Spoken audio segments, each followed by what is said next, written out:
Okay, so right now, the next journey, you have to go underwater too. Thank you so much, everybody. And I hope you enjoy our travel. And thank you for listening to me right now.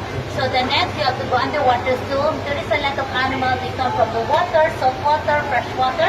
We have a piranha, crocodile, penguin, and red otter. So please, for your own safety, remain seated until we reach the dock area.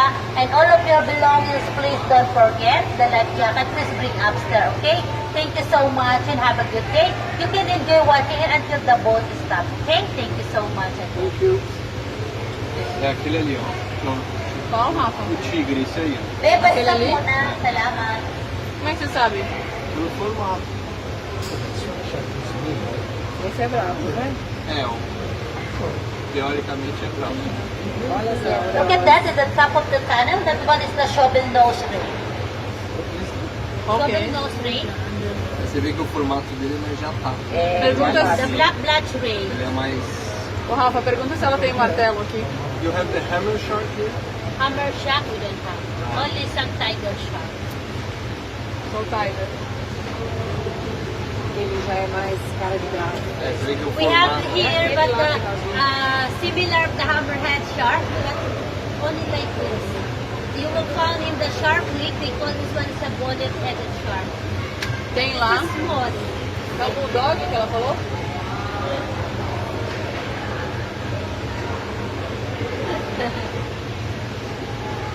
Olha um aqui em cima. Tem um So, aqui em cima.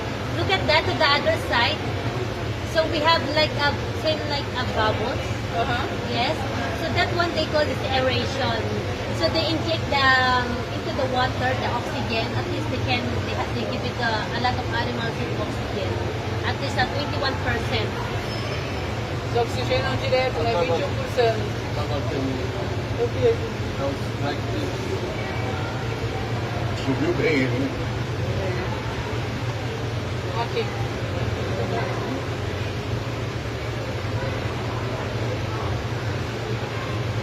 And by the way, here in the aquarium, you can do scuba diving here, as you can see that. That's why they give it the food.